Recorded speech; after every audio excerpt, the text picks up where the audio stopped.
रात का समय हो चुका था और हवेली के आसपास का माहौल बेहद खामोश था।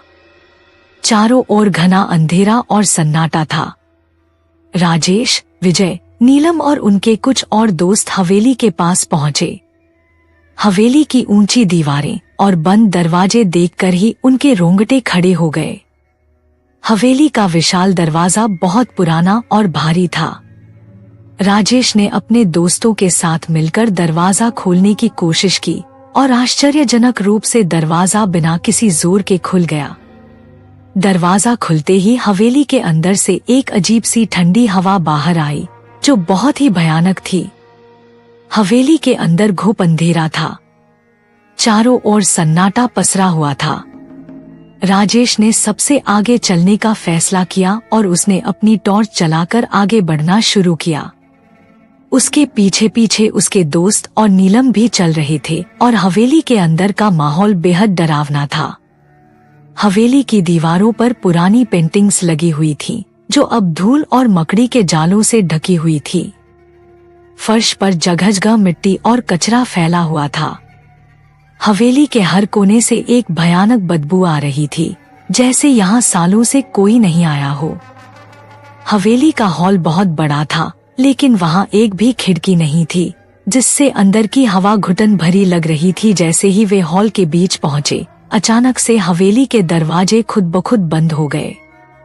यह देख सभी के होश उड़ गए। नीलम ने डर के मारे राजेश का हाथ पकड़ लिया। विजय भी अब बहुत घबराने लगा था। राजेश ने सभी को शांत किया और कहा, डरो मत, हम यहाँ सच का पता लगाने आए हैं। लेकिन अब सभी के दिलों में डर घर कर चुका था। हवेली के अंदर पहुंचने के बाद अजीब घटनाएं शुरू हो गईं। सबसे पहले उन्होंने एक हल्की सी आवाज सुनी, जैसे कोई उनके पीछे पीछे चल रहा हो। राजेश ने टॉर्च की रोशनी उस दिशा में डाली, लेकिन वहां कुछ नहीं था। फिर अचानक से हवेली की दीवारों पर खून के धब्बे दिखाई देने लगे। यह देख सभी के होश उड़ गए। विजय ने कहा, हमें यहाँ से तुरंत निकलना चाहिए। यह जगह सच में भूतिया है। लेकिन राजेश अब भी डटा हुआ था। उसने कहा, यह सिर्फ हमारा भ्रम है। हो सकता है हवेली में कोई वैज्ञानिक कारण हो। लेकिन उसके दोस्त अब बहुत डर गए थे। तभी अचानक हवेली के हॉल के बीचों बीच एक सफेद साड़ी पहने एक औरत की परछाई दिखाई दी। उसकी आंखें चमक रही थी और उसके बाल बिखरे हुए थे। और डायन की पहचान कैसे हुआ तो वह औरत धीरे धीरे उनकी तरफ बढ़ने लगी। उसकी चाल धीमी थी, लेकिन उसके चेहरे पर एक अजीब सा भयावह भाव था। नीलम और विजय ने भागने की कोशिश की, लेकिन हवेली का दरवाजा पूरी तरह बंद हो चुका था। अचानक उस औरत ने जोर से चीख मारी और हवेली की दीवारें हिलने लगी। राजेश ने अपने दोस्तों से कहा, यह सब हमारे दिमाग का खेल है। हमें एकजुट रहना होगा। लेकिन तभी उस औरत की परछाई गायब हो गई और हवेली में एक भयानक सन्नाटा छा गया। सभी हतप्रभ थे, समझ नहीं पा रहे थे कि अब क्या करें। तभी राजेश ने हवेली के एक कोने में एक पुरानी किताब देखी। उसने वह किताब उठाई और उसमें कुछ लिखा हुआ था, यह हवेली श्रापित है। जो भी यहाँ आएगा उसकी आत्मा यहीं फंस जाएगी। राजेश और उसके दोस्तों को धीरे धीरे पता चला कि इस हवेली की भूतिया होने की कहानी सदियों पुरानी थी। इस हवेली का मालिक राजा विक्रम सिंह एक अत्याचारी शासक था।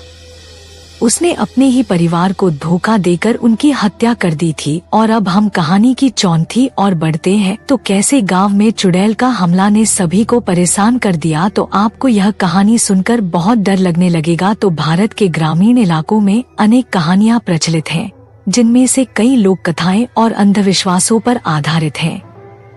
ऐसी ही एक भयानक कहानी है जो कालीगढ़ नामक एक छोटे से गाँव से जुड़ी है। यह गांव पहाड़ों और जंगलों से घिरा हुआ था, जहां दूर दूर तक घना अंधकार और गहरे सन्नाटे का वास था।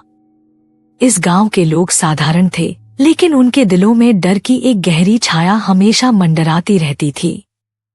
गांव में कई वर्षों से एक अफवाह फैली थी कि जंगल में एक चुड़ैल रहती है, जो इंसानों को मारकर उनकी आत्माओं को अपने वश में कर लेती है। लोग कहते थे कि यह चुड़ैल रात के अंधेरे में गांव में घूमती है और जो कोई भी उससे टकराता है उसकी मौत निश्चित होती है। यह कहानी सुनकर हर कोई कांप उठता था। गांव के बुजुर्गों के मुताबिक इस चुड़ैल का नाम काली माया था। काली माया का नाम सुनते ही लोग सिहर जाते थे। कहा जाता था कि वह गांव के पास एक पुराने मंदिर में रहती थी जो अब खंडहर हो चुका था। किसी को यह नहीं पता था कि वह चुड़ैल कौन थी और कैसे उसकी मृत्यु हुई थी, लेकिन उसकी खौफनाक कहानियों ने गांव वालों को भय में डाल रखा था। साहसी और निडर युवक जो अंधविश्वासों पर विश्वास नहीं करता और रामू गांव का एक आम युवक था जिसने बचपन से ही इस चुड़ैल की कहानियां सुनी थी, लेकिन उसे इन पर कभी यकीन नहीं हुआ। वह गांव के लोगों को जागरूक करना चाहता था कि यह सब झूठ है और शांत, समझदार और प्रेमी स्वभाव की महिला वह रामू से बहुत प्यार करती है और उसकी सुरक्षा को लेकर हमेशा चिंतित रहती है। और सीता ने अपने बचपन में कई अजीब घटनाओं को देखा था और चुड़ैल की कहानियां सुनकर वह बहुत डरती थी। वह चाहती थी कि रामू इस भूतिया किस्सों से दूर रहे। हिम्मत वाला और रामू का सबसे करीबी दोस्त वह गांव में रामू के साथ चुड़ैल की कहानियों की सच्चाई जानने की कोशिश करता है। गोपाल भी रामू की तरह साहसी था, लेकिन उसके मन में चुड़ैल के प्रति थोड़ा डर था। गांव की सबसे बुजुर्ग और अनुभवी महिला जिसने अपनी जिंदगी में कई भयावह घटनाएं देखी हैं। माधवी को चुड़ैल की कहानियों का गहरा ज्ञान था क्योंकि उसने अपनी आँखों से कई घटनाएं देखी थी। गांव वाले उसकी बातों को सच मानते थे और रहस्यमयी और आध्यात्मिक शक्तियों वाला तांत्रिक जो चुड़ैल के बारे में गांव वालों को बचाने का दावा करता था। बाबा तांत्रिक का गांव में बहुत मान था। लोगों का मानना था कि वह आत्माओं और बुरी शक्तियों से निपटने में सक्षम है और कालीगढ़ गांव के लोग आमतौर पर शांतिप्रिय थे।